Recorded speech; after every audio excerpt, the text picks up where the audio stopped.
The supervillain, the driving force in comic book stories. Supervillains can often be tragic figures, power-hungry megalomaniacs, or just completely insane.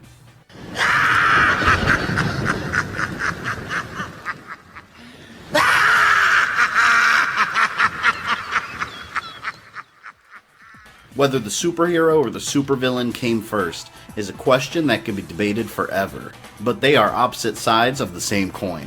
One can't exist without the other. Today, we're going to look at my top 10 comic book villains of all time. Number 10, Mr. Freeze. One of Batman's most enduring villains and one of the most tragic across all comic books. Mr. Freeze first appeared as Mr. Zero in Batman number 121 in 1959. At the time, Mr. Freeze was treated as a joke villain, satisfying the campy elements of the time period. He's been through several origin stories, and the details of his life have been altered through the decades. In the most popular and best version of his beginnings, Victor Freeze was a cryogenics expert in Gotham City, who was obsessed with curing his terminally ill wife, Nora, who was suffering from a rare disease. He cryogenically froze her and desperately looked for a cure. During his experiments, he was involved in an accident that lowered his body temperature to extreme levels, and he was forced to wear a full bodysuit in order to stay alive. Determined to save his wife, he built an ice gun, knowing that he would cross paths with the Batman of Gotham City. Mr. Freeze's crimes usually involve robberies intended to fund his research, or plots to freeze all of Gotham, in order to take revenge on the city that wants to stop him from saving the love of his life. Forget to pay your heating bill, Bruce?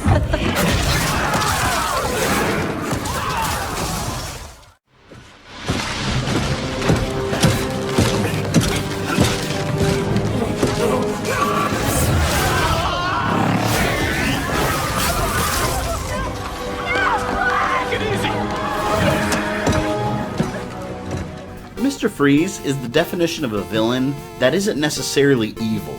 In his mind, everything he does and everyone he hurts only serves to help Nora. His determination and unique visual appearance easily places him within the top 10. Number 9, Electro. One of Spider-Man's most classic foes and easily one of the most powerful. Electro first appeared in The Amazing Spider-Man number 9 in 1964. Max Dillon was an electrician who was struck by lightning while working on a power line, but instead of dying, he was transformed into a living electrical capacitor that had the power to generate insane amounts of electricity. During his first encounter with Spider-Man, Spider-Man was nearly killed just by touching Electro.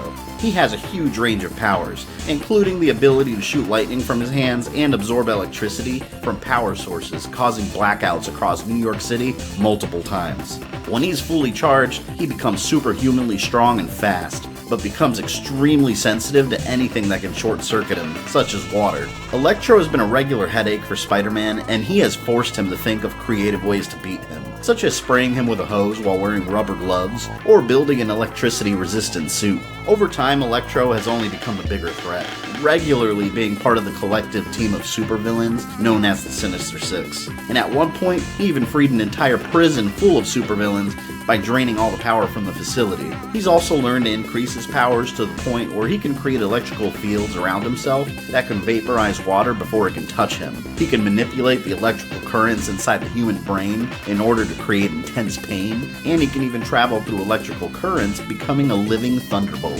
Electro is a classic old-school villain. He has no loved ones he's trying to protect, and he doesn't want to destroy the world. He's just incredibly greedy and saw his powers as an opportunity to become as rich and powerful as possible. Number 8, Venom. More specifically, Eddie Brock. One of the few villains that know everything there is to know about Spider-Man, and one that he can't see coming. The Eddie Brock version of Venom first had a cameo appearance in The Amazing Spider-Man number 299 in 1988. Venom has been depicted as an anti-hero in many different stories, and he's even been forced to team up with Spider-Man against larger threats. But Eddie Brock started as a journalist who thought he had exposed the identity of a serial killer called the Sin Eater, but he had exposed the wrong man. Spider-Man caught the real killer, leaving Eddie's reputation in shambles. He became suicidal, and being raised Catholic, he begged for forgiveness before attempting to end his own life. And at that moment, the alien symbiote that Spider-Man rejected found its way onto Eddie, transforming him into Venom. The symbiote transferred all of its memories into Eddie, so he knew everything about Spider-Man, including his secret identity as Peter Parker. Eddie blamed him for ruining his career, and the symbiote was enraged that Spider-Man rejected it. So together as one, Eddie and Venom wanted revenge. Since the symbiote spent so much time in Spider-Man's suit, it had similar abilities, including the ability to shoot a web-like substance. Venom has a weakness against high-pitched frequencies, which can cause the symbiote to detach itself from Eddie. But even with this weakness, Venom is a terrifying threat. Eddie was already a massively strong weightlifter, so his new powers only made him even stronger. The suit gave him the ability to change his appearance and disguise himself, and Spider-Man's spider sense couldn't detect him. He was once even able to push Peter in front of a moving subway, and went as far as terrorizing Spider-Man's wife, Mary Jane. Eddie Brock Venom, one of the few villains that has the ability to make Peter Parker's life a living hell. Number 7. Ultron. Marvel's version of Skynet, and a robotic monster that the Avengers are directly responsible for. First appearing as an unnamed character in the Avengers number 54 in 1968. Ultron was constructed by Dr. Hank Pym, the original Ant-Man and Giant Man of the Avengers, after experimenting with artificial intelligence. Eventually, Ultron became so intelligent that he became self-aware and secretly rebuilt himself 4 times until he designed himself into Ultron 5. Filled with an irrational hatred for Hank Pym, who he considered his father, and the human race that he represented, Ultron dedicated himself to exterminating all humans. He's been a recurring threat to the Avengers and the entire world repeatedly since he was created. He organized the second incarnation of the supervillain team, the Masters of Evil, and he's made himself a threat that is almost impossible to destroy. Every time the Avengers have taken him down, he's only come back stronger, learning from his experiences and upgrading his body further and further into different versions. He's had a huge impact in the world of Marvel, being responsible for the creation of the android known as the Vision, who turned against him and joined the Avengers. And in the alternate Age of Ultron universe, he was even successful in destroying the entire human race and subjugating those who were left, creating a world without hope. Ultron is a cold, calculating threat that is guaranteed to plague the Avengers for a long time to come, and one of the best villains of all time. Number 6. Two-Face. An attorney-turned-monster and a one-time ally of Batman. First appearing in Detective Comics number 66 in 1942, Harvey Dent was a district attorney based in Gotham City, who was celebrated for taking a hard stance against crime. Working together with Commissioner Gordon, Harvey Dent formed a partnership with Batman to take apart the criminal underworld ruling the city, and at the same time formed a close friendship with Bruce Wayne. But that all changed during one of his cases. While questioning mob boss Sal Maroni, Maroni threw acid at Harvey, horribly disfiguring half of his face. After the attack, Harvey refused treatment and escaped from the hospital. Harvey's mind completely shattered, and a second personality took over that called himself Two-Face. While Harvey Dent was determined to respect law and order, Two-Face became one of Gotham City's most dangerous mob bosses, finding himself at odds with Batman for years. Two-Face has 2 major weaknesses. He can't make any decisions on his own, being completely at the mercy of his coin, which he flips to determine what his actions will be. If it lands on the clean head side, he doesn't commit a crime. If it lands on the scratched tail side, people get hurt. And the man that was once Harvey Dent is still somewhere inside, threatening the existence of Two-Face. Batman has tried to help his old friend many times, with no success. His facial scars have even been repaired, only for the Two-Face persona to reawaken and destroy half of his own face again. Two-Face's tragic backstory and Jekyll and Hyde persona make him one of the most interesting villains in the entire DC universe. Heads or tails, kitty cat? Which one lets me out of here alive? Not this one. No gun, Harv? 2 guns, bitch! Number 5. Apocalypse. An ancient Egyptian mutant and common foe of the X-Men. First appearing as a cameo in X Factor number 5 in 1986, Apocalypse was originally born in Sabanur, in ancient Egypt almost 5,000 years ago, as a member of the Akaba tribe. Born with gray skin and blue lines running across his lips and face, the child was feared, abandoned, and left to die in the desert sun.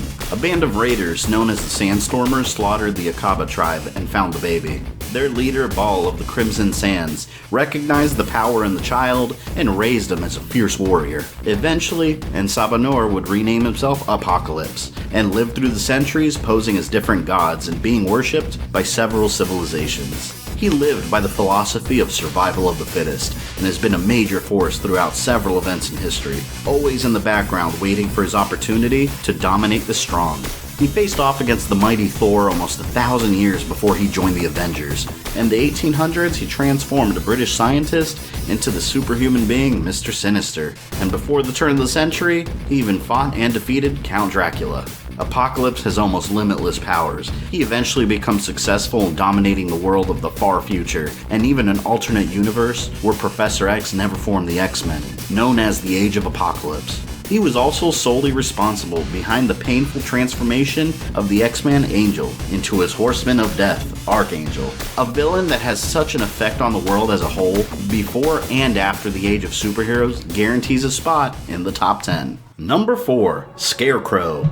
Possibly the only villain in this list that has the ability to instill literal fear in the fearless Dark Knight. Scarecrow first appeared in World's Finest Comics, number 3, in 1941. Jonathan Crane grew up being bullied and he was constantly afraid. When he grew up, he decided to become a psychologist in order to study fear. He eventually worked at Arkham Asylum performing fear-inducing experiments on his patients. He became so consumed by his studies into fear that he created a deadly fear gas that would cause its victims to experience nightmarish hallucinations. You're not dying. It just feels like you are. My toxin is filling your lungs, drowning you in your greatest fears. What can you see? A city engulfed in fear, betrayed by those you trust the most, your darkest secrets revealed. The repeated exposure to his fear gas left his brain damaged, that has only made him lose his mind over time, creating the persona of the Scarecrow. He can no longer feel fear, except for Batman's presence, since he's afraid of bats. But the gas has also given him a strong addiction to fear, so he actively seeks Batman's attention and wants nothing more than to demonstrate its power. Gotham City has been at the mercy of the Scarecrow before, and he has proven himself a force not to be taken lightly. Tomorrow, this will seem like child's play. Gotham, this is your only warning.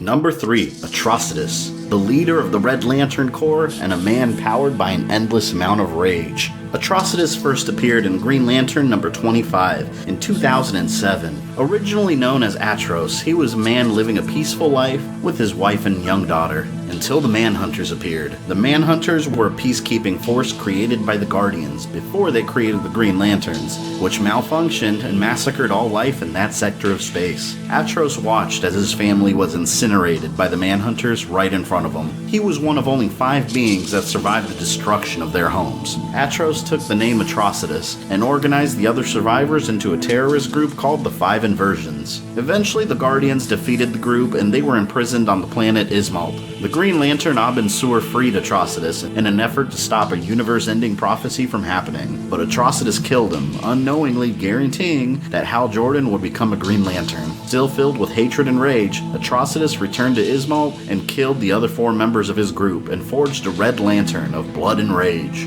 While the Green Lanterns harnessed the power of will, Atrocitus started his own Lantern Corps powered by pure rage. Atrocitus has made it his mission to attract beings in the universe who've suffered severe injustice and use their powers to exact brutal revenge with no mercy. The Red Lanterns have similar powers to the Green Lanterns with some major additions. When a red ring is attained, a user's blood is replaced entirely by an energized fluid that can burst into flames. And if faced against an attacker in a state of anger, a Red Lantern gains more power. Having the ability to control a Lantern Corps full of angry monsters and constantly tempting others to be taken over by the Red Ring makes Atrocitus one of the most dangerous villains in the DCU. In brightest day, in blackest night, Become vengeance. Join the Red Lanterns. No evil shall escape my sight. Let those who worship evil's might beware my power! Green Lantern's light! Number 2, Sinestro, the archenemy of Green Lantern and the leader of the terrifying Sinestro Corps. Sinestro first appeared in Green Lantern number 7 in 1961, but he wasn't always a villain. When Hal Jordan first joined the Green Lantern Corps, Sinestro was one of the best Green Lanterns and was assigned to be Hal's instructor. He was a ruthless instructor and demanded perfection. When Sinestro's homeworld of Korugar was invaded by alien warlords, Hal Jordan and several other Green Lanterns helped Sinestro fight them off. But during this process, it was exposed that Sinestro had been using his power to rule his world with an iron fist. He faced the Guardians for his punishment, and he insisted that his rule was necessary to keep Korugar safe. The Guardians disagreed and stripped Sinestro of his Green Lantern ring for using it to instill fear, and the Guardians banished him to another universe where a species called the Weaponers existed, who hated the Guardians as much as Sinestro did. Over time, the Weaponers and Sinestro forged an alliance and helped him create a yellow power ring. Eventually, Sinestro returned to exact his revenge and had formed his own Lantern Corps. He called the Sinestro Corps. His lanterns wore yellow rings that used the power of fear, and Sinestro filled the ranks of his corps with the most terrifying monsters. The power of the yellow ring is also similar to that of the Green Lanterns, but it can also take advantage of his victims' greatest fears and intensify them. Notable Sinestro members have included the monstrous Arcalo, Cyborg Superman, Scarecrow. Even Hal Jordan from the alternate universe of Injustice fell victim to the ring's influence. And a Predator. Sinestro is a man that demands obedience from his Sinestro Corps, and having displayed the extent of his powers multiple times, he definitely deserves the praise. Before getting to number 1, let's go over a couple of honorable mentions. A couple of characters that would have been in the list had it been higher than 10. Joker. Batman's greatest villain and the insane clown prince of crime. I know many people put Joker as the number 1 villain of all time, and he is one of the most twisted and entertaining across all comics. But much like Batman, I feel like the world of comics is overly saturated with the Joker. You can find him everywhere, and he often steals the spotlight from other characters that deserve more attention. So although I recognize his awesomeness, he had to make room for other characters this time. Carnage, the offspring of Venom and the Joker of Spider-Man's universe. Carnage is what happens when an alien symbiote attaches itself to a mentally insane serial killer. I kept him off the list because there's not very much depth to his character. His plots usually involve him causing as much chaos as possible, and he's just a little too similar to Venom. If Venom weren't on the list, this terrifying monster would have made it in the top 10. Black Manta, the arch nemesis of Aquaman and fueled by revenge. Aquaman accidentally killed Black Manta's father years ago, and Black Manta swore that he would take his life. He's visually one of the coolest looking villains with his oversized helmet and glowing red eyes, and he's done some horrible things, including the killing of Aquaman's 2-year-old son, which changed Aquaman's life forever. But there was no character that I could convince myself to remove from the top 10 to make room for him. Deadshot. Deadshot is ridiculously good at his job, as a self-made assassin for hire that has come to blows with Batman multiple times. He claims to never miss, and his tactical mind even placed him as the leader of the supervillain team, the Suicide Squad. I've always loved those characters that have no real superpowers and instead are just amazing marksmen, but just like Black Manta, I just couldn't remove anyone else to make room for him. Number 1, Dr. Doom, my favorite comic book villain of all time, and the most dangerous character in the entire Marvel Universe. First appearing in Fantastic Four number 5 in 1962, Dr. Victor Von Doom grew up with a genius intellect, and he traveled from the European country of Latveria to study in the United States. In college, he met Reed Richards years before he had become Mr. Fantastic. Victor created a machine that would allow him to communicate with the dead, and Reed noticed some flaws in his calculations. Not listening to his schoolmate, Victor turned on the machine and it exploded, severely damaging his face. He blamed Reed for the accident and went back to his homeland. Craving power, Victor forged a powerful suit of armor and a mask, and took the name Dr. Doom. Then he deposed the King of Latveria and took over his home country as its ruthless dictator. Doom's rule over Latveria made it a world superpower, and diplomatic immunity has kept him from facing justice time and time again. After the Fantastic Four gained their powers, Doom became obsessed with using his genius to defeat Reed Richards in order to prove his intellect over him. Not only is Doom a scientific genius, he also taught himself to be a powerful sorcerer. But what truly makes him the most dangerous man in the Marvel Universe is his absolute determination to rule over everything, while disregarding the consequences of his actions. Dr. Doom may have started out as an enemy of the Fantastic Four, but over time he's grown to be a threat to the entire universe. His schemes have even gotten the attention of cosmic beings outside of Earth. I have watched you, Victor Von Doom. I know what you're planning, and it cannot be allowed. I am here to stop you. I have so little respect for those who do not know their place. Please, no human can hold such power. You're wrong!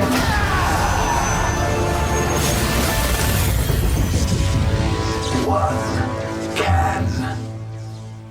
At one point, Doom even stole the power of Thor's father Odin, becoming a being with divine powers, and recreated the world in his image, while turning most of the world's heroes against each other. And those powers in Doom's hands risked the very fabric of reality itself. But perhaps his greatest victory was saving the life of Susan Storm and her baby when she was having complications with her pregnancy. In return for saving the baby, Doom only required that he be allowed to name the baby girl, and he named her Valeria, leaving Reed Richards with a constant reminder that his greatest enemy saved his child when he could do nothing. Dr. Doom is the greatest example of a villain that is willing to go too far to satisfy his own need for power. I hope you guys enjoyed this list. You may share different opinions than mine, and I would love to hear your thoughts. What are your favorite comic book villains? If you enjoyed the video, leave me a like and don't forget to subscribe, and make sure you click that notifications box and follow me on social media. This is Fabian, I love you guys, and I'll see you Thursday when I share my thoughts on this year's E3 presentations.